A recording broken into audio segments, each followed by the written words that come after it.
Buenas tardes. Padre amado, te damos gracias por este momento. Te pedimos concentración, Señor, para entender tu palabra y aplicarla a nuestras vidas.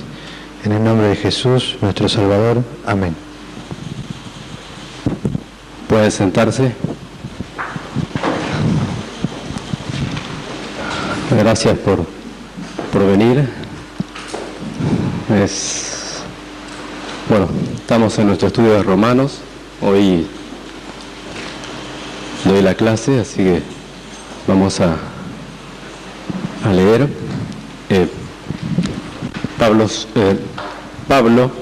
Romanos 1. Pablo, siervo de Jesucristo, llamado a ser apóstol, apartado para el Evangelio de Dios, que él había prometido antes por sus profetas en las Santas Escrituras, acerca de su Hijo nuestro Señor Jesucristo, que era del linaje de David según la carne, que fue declarado Hijo de Dios con poder, según el Espíritu de Santidad, por la resurrección de entre los muertos, y por quien recibimos la gracia y el apostolado para la obediencia a la fe en todas las naciones, por amor de su nombre, en las cuales estáis también vosotros, llamados a ser de Jesucristo, todos los que estáis en Roma, amados de Dios, llamados a ser santos. Gracia y paz a vosotros, de Dios, nuestro Padre y el Señor Jesucristo.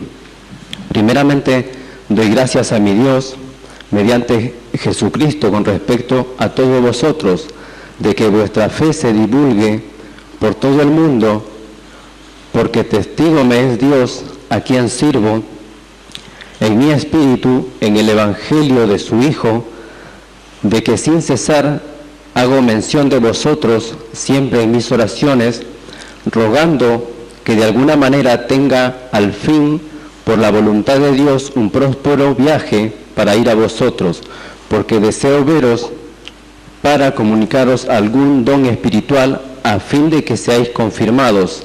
Esto es, para ser mutuamente confortados por la fe que nos es común a vosotros y a mí.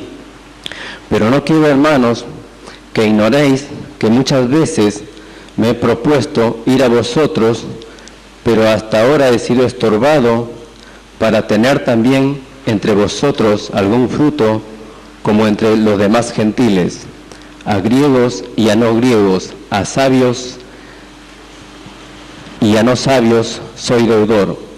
Así que en cuanto a mí, pronto estoy a anunciaros el Evangelio también a vosotros que estáis en Roma, porque no me avergüenzo del Evangelio, porque es poder de Dios para salvación a todo aquel que cree, al judío primeramente y también al griego, porque en el Evangelio la justicia de Dios se revela por fe y para fe, como está escrito, mas el justo por la fe vivirá.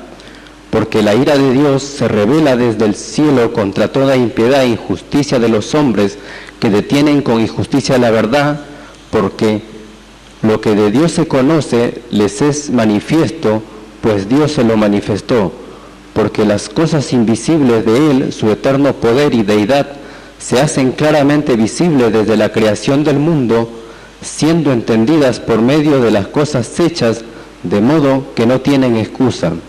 Pues habiendo conocido a Dios, no le glorificaron como a Dios, ni le dieron gracias, sino que se envanecieron en sus razonamientos, y su necio corazón fue entenebrecido.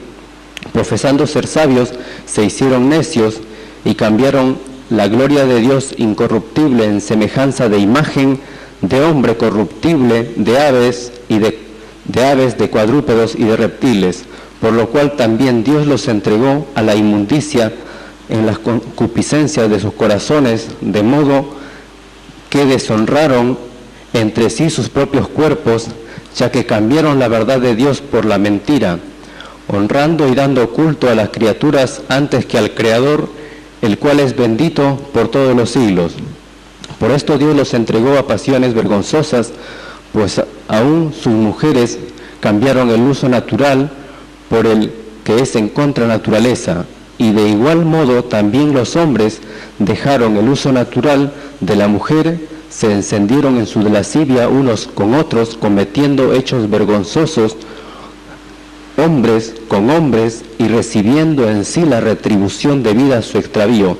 Y como ellos no aprobaron tener en cuenta a Dios, Dios los entregó a una mente reprobada para hacer cosas que no convienen, estando atestados de toda injusticia, fornicación, perversidad, avaricia, maldad, llenos de envidia, homicidios, contiendas, engaños y malignidades, murmuradores, detractores, aborrecedores de Dios, injuriosos, soberbios, altivos, inventores de males, desobedientes a los padres, necios, desleales, sin afecto natural, implacables, sin misericordia, quien habiendo entendido el juicio de Dios, que los que practican tales cosas son dignos de muerte, no solo las hacen, sino que también se complacen con que las practican.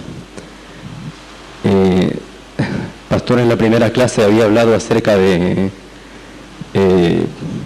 personas que hablaban. Estuvo viendo nerviosa.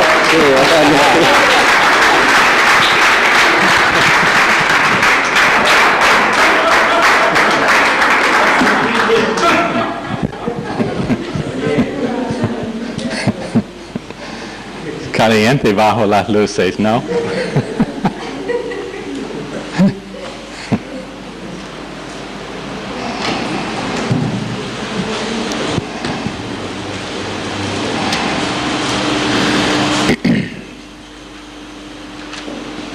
¿Cuántos han sido leyendo capítulo 1 todos los días como pedí?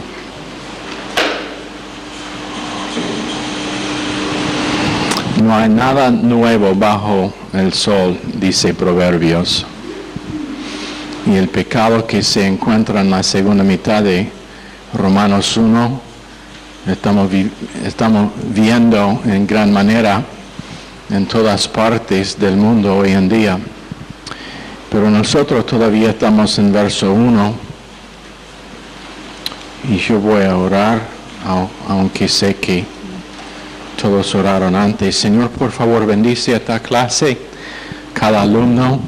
Ayúdanos, Señor, en entender la importancia de tu palabra, no solamente como un tema que estudiamos, pero como algo que realmente puede cambiar nuestras vidas, algo que puede llegar a dar definición a nuestro marco de referencia, algo que nos puede servir como protección, algo que nos puede cubrir, algo que nos puede guiar, algo que nos puede instruir cuando en los momentos difíciles de nuestras vidas nadie tiene respuestas. Tú tienes unas respuestas, Señor.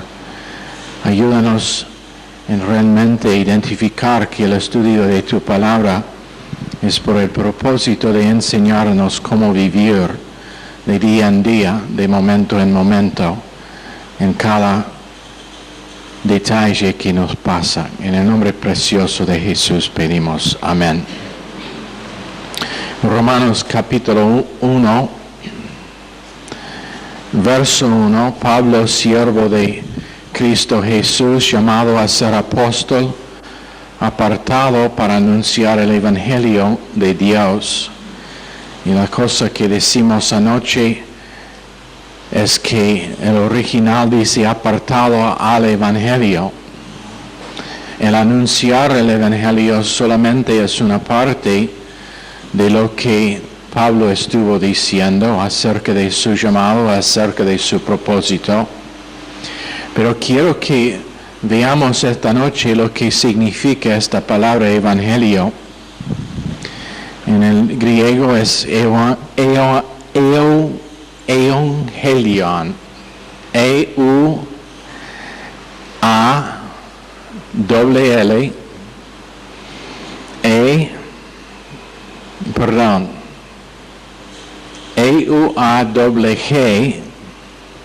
A-L-I-O-N.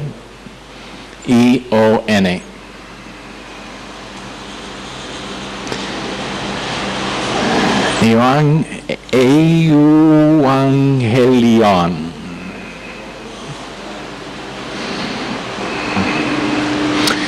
Y significa lo siguiente: número 1, recompensa para buenas nuevas. Segunda cosa que significa es las buenas nuevas mismas.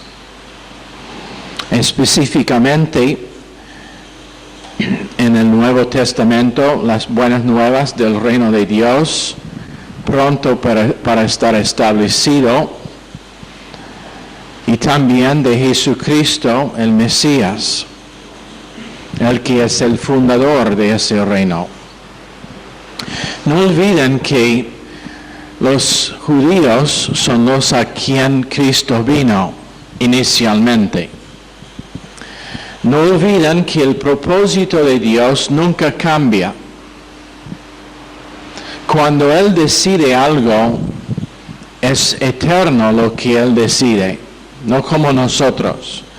Nosotros, la mayoría de nosotros, decidimos que vamos a hacer algo cuando estamos enfrentados con dificultades o obstáculos. Cambiamos nuestro propósito, cambiamos lo que es que vamos a hacer.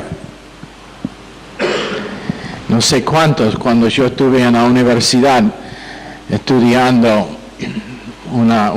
fue una universidad de ciencia, y muchos abandonaron su curso allá porque la ciencia fue demasiado difícil. Decidieron que iban a cambiar su carrera.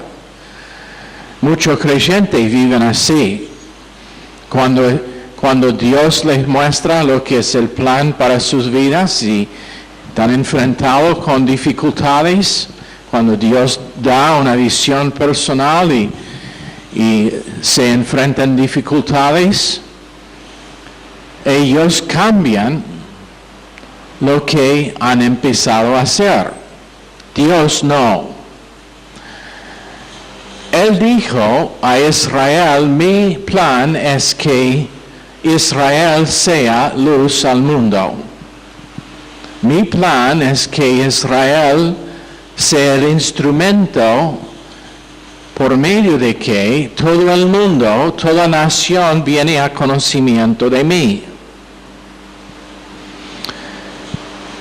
Y entonces, cuando Cristo vino, su propósito fue establecer en la tierra el reino de Dios, usando Israel como el vehículo del establecimiento de tal reino. Todavía eso es su plan, todavía eso no ha cambiado. Vendrá un día cuando el reino de Dios estará establecido sobre la tierra, forma visible. Israel será la nación cliente o la nación representante, si prefiere. Y solamente ha sido pospuesto hasta un tiempo futuro. Pero cuando Cristo vino, si Israel hubiera respondido, el reino hubiera sido establecido en ese tiempo. Ahora uno empieza a preguntar, entonces, ¿Dios no sabía que Israel le iba a rechazar a Cristo? Por supuesto, por supuesto. Pero su calendario no es igual que nuestro.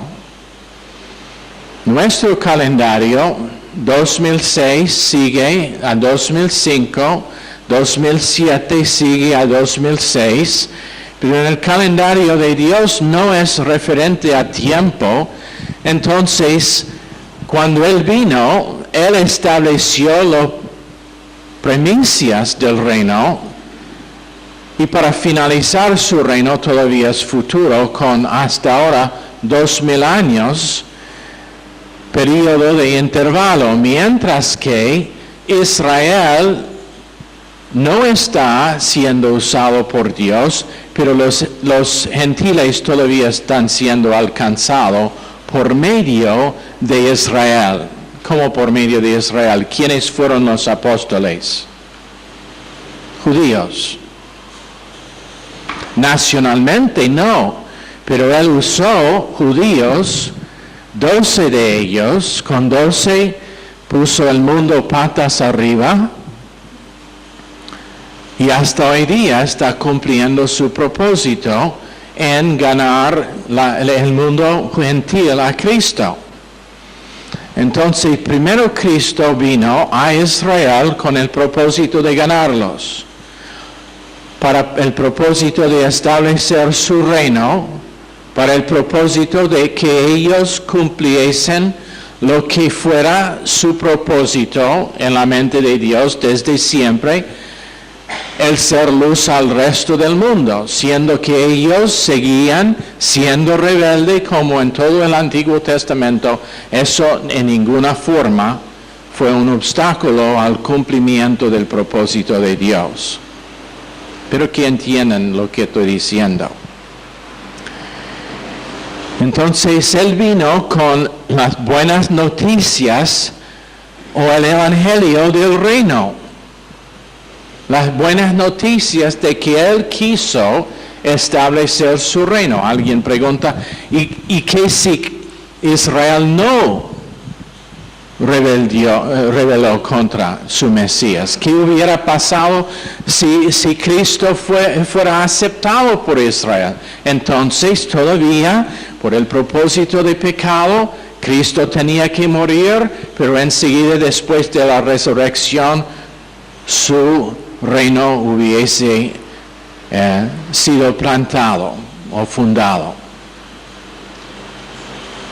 Pero nada puede ser obstáculo a Dios.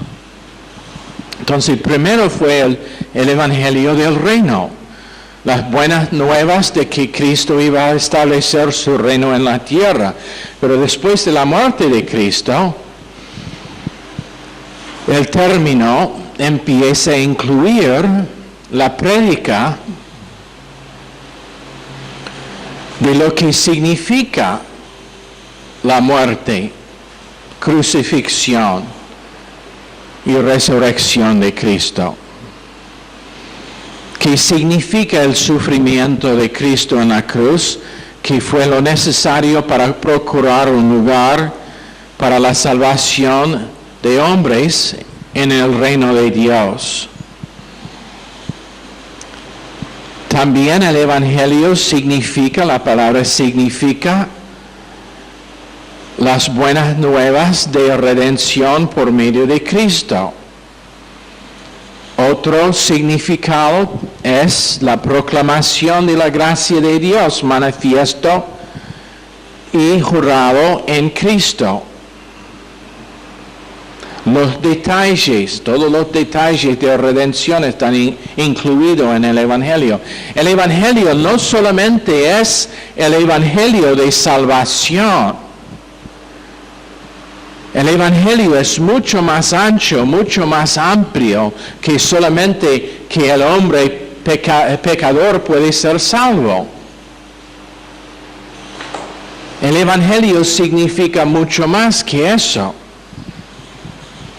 Ahora, siendo que el rango mesiánico de Jesús fue probado por sus palabras y sus hechos y su muerte, todo lo que él predicó y todo lo que hizo llegó a ser incluido en la definición del Evangelio.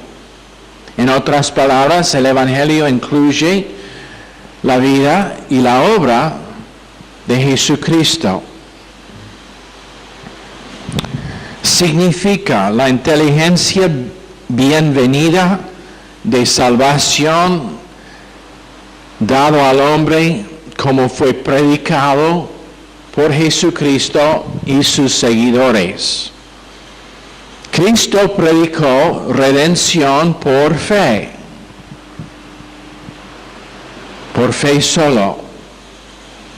Después fue usado, fue aplicado a cada uno de los 4 libros que tenemos como los primeros 4 en nuestro Nuevo Testamento, porque allí es donde encontramos la definición del Evangelio siendo la historia y la persona de Jesucristo. Entonces, eso es una parte de la definición. Está usado frecuentemente para expresar colectivamente las doctrinas.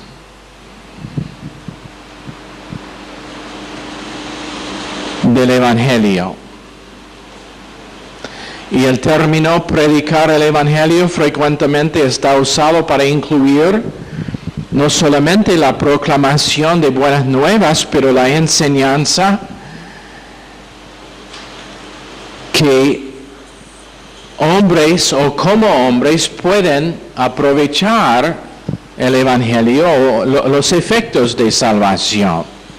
La declaración de todas las verdades, preceptos y fines de una vida en Cristo. Eso es parte del Evangelio.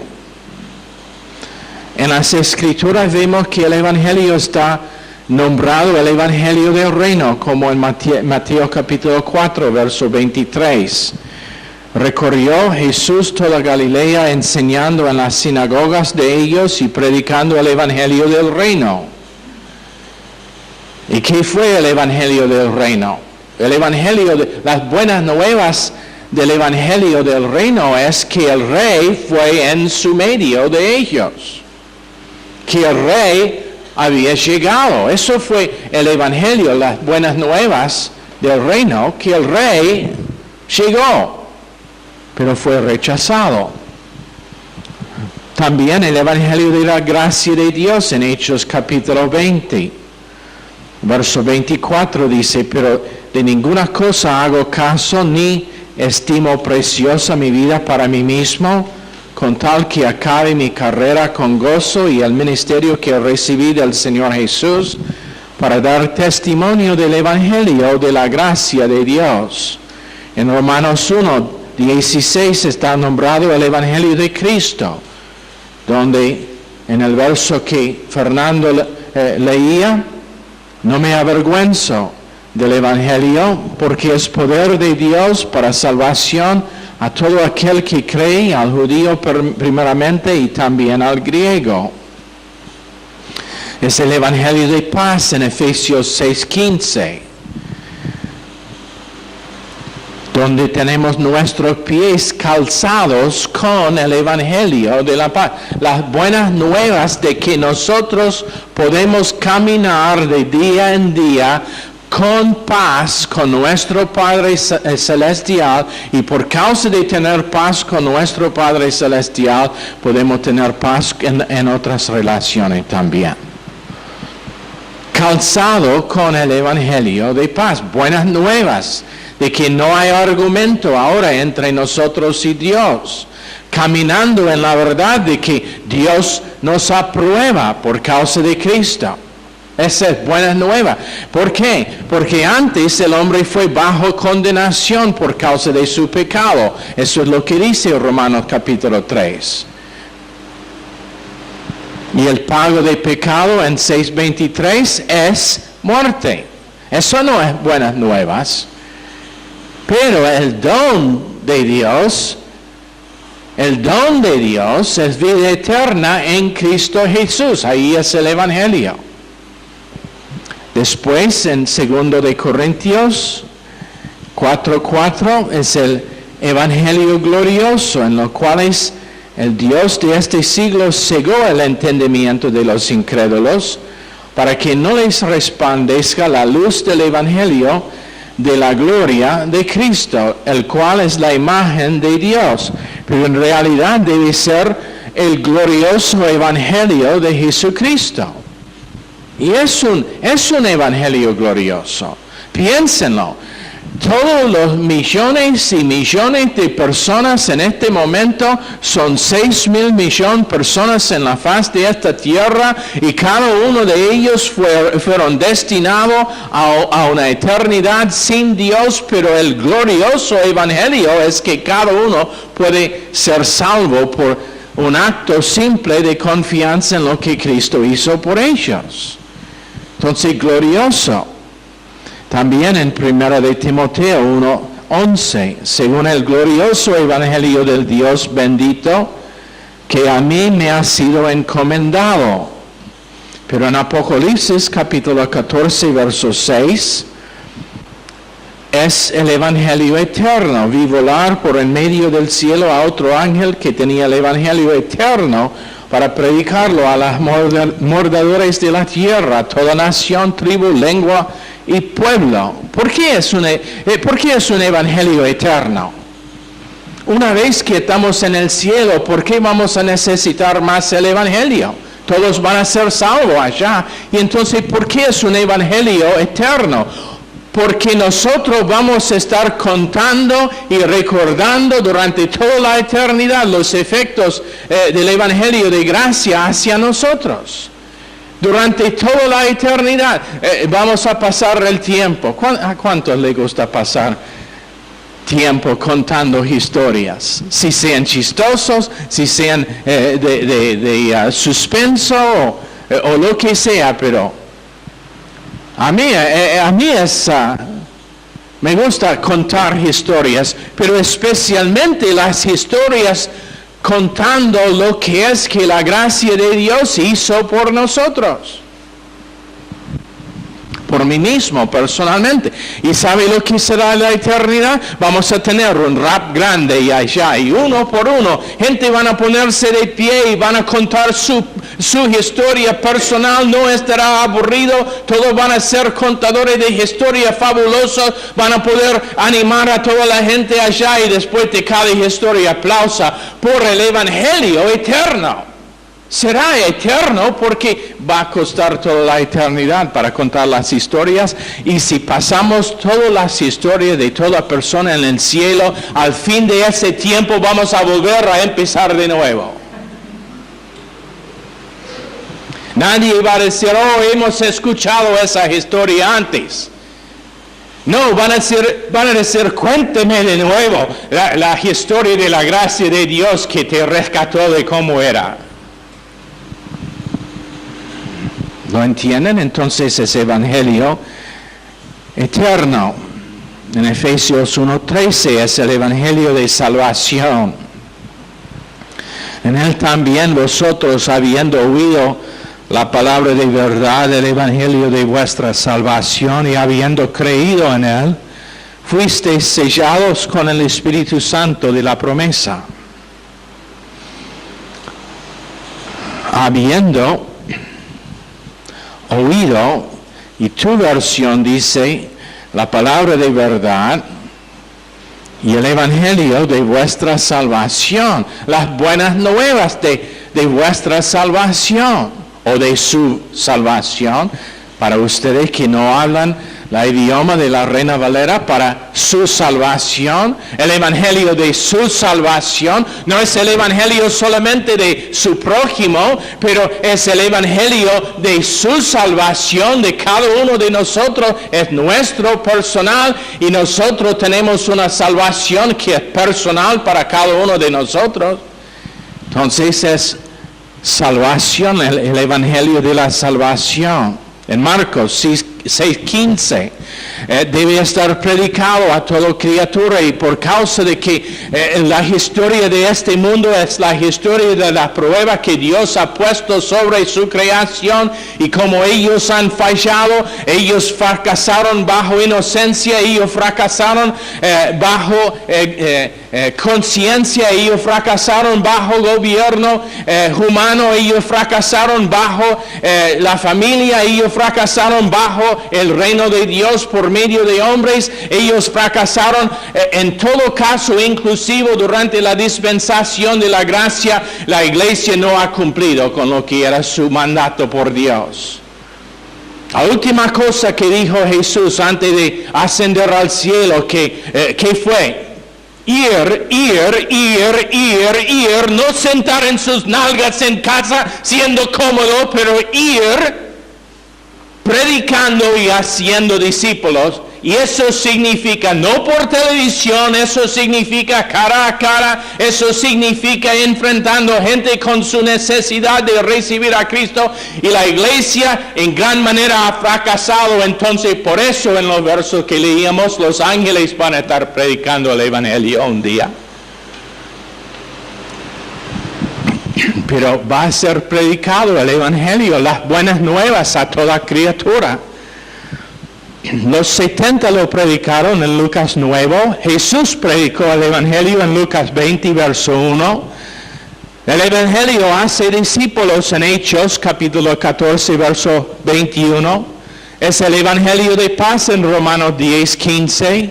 No es bautizar, pero es predicar en 1 Corintios 1, 17. Nuestra comunión es en el Evangelio, en las buenas nuevas de quienes somos en Cristo, en las buenas nuevas de lo que el nacimiento de nuevo ha hecho por nosotros, en las buenas nuevas de que los muros de división entre individuos han sido derrumbados, las buenas nuevas de que nosotros podemos vivir como realmente una familia debe vivir, como hermanos en una familia.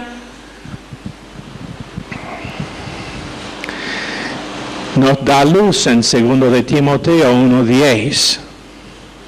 Nos da luz. El Evangelio ilumina nuestro camino. ¿Por qué es que nosotros animamos que gente tome una clase en el instituto bíblico? Es porque ellos pueden tener sus caminos iluminados, y donde ellos no tienen luz para cómo decidir qué hacer en su vida, la palabra de Dios, que es parte del Evangelio, les ilumina, les da luz para saber cómo vivir. Cómo tener un matrimonio que glorifica a Dios y que realmente es un placer y que es una bendición. Cómo tener una familia que honra a Dios y que glorifica a Dios. Cómo manejar una iglesia que realmente glorifica a Dios. El Evangelio da luz en todas esas áreas y aún más. El Evangelio da luz para qué hacer cuando no tenéis trabajo. El Evangelio da luz para cómo actuar cuando tenéis un trabajo. Da luz en toda área.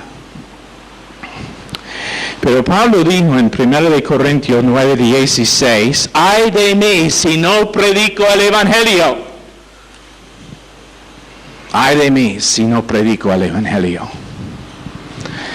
Y en Gálatas 1:8,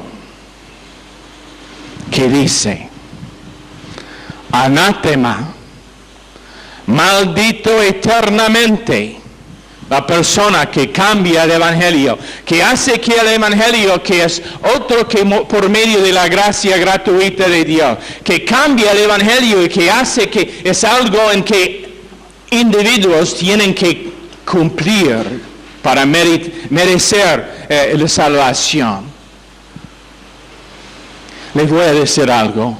El infierno va a ser lleno de gente religiosa. ¿Sabe por qué? Cambiaron el Evangelio glorioso de redención, que es por gracia, que es por medio de fe, que es completamente el acto de Dios, y lo cambiaron en otra cosa. Diluyeron la pureza del Evangelio. Diluyeron lo que la palabra de Dios dice acerca de cómo vivir como creyente, que es por fe. Ellos minimizaron el Evangelio, diciendo que sí, somos salvos por gracia, pero después hay que hacer. Y en 1 de Pedro 4:17, ¿qué puede ser el fin de ellos que no obedecen el Evangelio? Eso es el por qué lo predicamos. Eso es el por qué lo enseñamos. Eso es el por qué intentamos instruir, que estamos en el instituto bíblico para estar discipulados, no solamente para llenar la cabeza con buena información, pero para aprender a vivir una vida que no es nuestra, pero es de Cristo, que el Evangelio dice que podemos vivir. Las buenas nuevas del Evangelio me dice que yo puedo manifestar a la persona que no es amable el amor incondicional de Dios. El Evangelio dice que nada me puede ofender, Salmos 119 y 165, por causa de que yo he almacenado la palabra en mi corazón y nada me puede ofender. El Evangelio me dice que cuando uno es equivocado, mi enfoque no es su error, mi enfoque es que hay una solución por el error y es a la pie de la cruz de Calvario. El Evangelio me instruye en cómo elegir un novio o novia. El Evangelio me enseña cómo comportar en un noviazgo. El Evangelio me proteja. El Evangelio me da lo que necesito cuando es tiempo para casarme, para tener un matrimonio que glorifica a Dios. El Evangelio me enseña cómo criar mis hijos para que ellos tienen sus vidas protegidas. El Evangelio es glorioso. El Evangelio establece el reino de Dios en mi corazón, aunque no es el reino visible en la tierra. Por eso Pablo dijo, apartado al Evangelio, su vida fue al Evangelio. Su vivir fue nada más que manifestar otra faceta del Evangelio. Cuando él fue encarcelado, el Evangelio le dio algo en que podría cantar. Sabe que aún un cárcel no puede detener a una persona que conoce el Evangelio. Las buenas nuevas de que Dios es mi amo, Dios es mi dueño, Dios tiene control de mi vida en toda área, Dios está controlando lo que me pasa. Cuando hay cosas negativas que vienen, están por el propósito de que yo pueda glorificar a Dios bajo prueba. Eso es el Evangelio. No es solamente redención, aunque eso es una gran parte, pero el Evangelio es las buenas nuevas de que tenemos una vida que es completamente transformada. Que no somos ciudadanos de esta tierra más. Nuestra ciudadanía es de arriba, es celestial. Somos ciudadanos de un lugar, de un país lejano y solamente estamos visitando aquí en la tierra como embajadores. Y como embajadores que tienen la carga y la responsabilidad de comunicar el Evangelio. Señor, bendice esta clase al corazón de cada persona esta noche. Pedimos en el nombre precioso de Jesús. Amén. Están despedidos.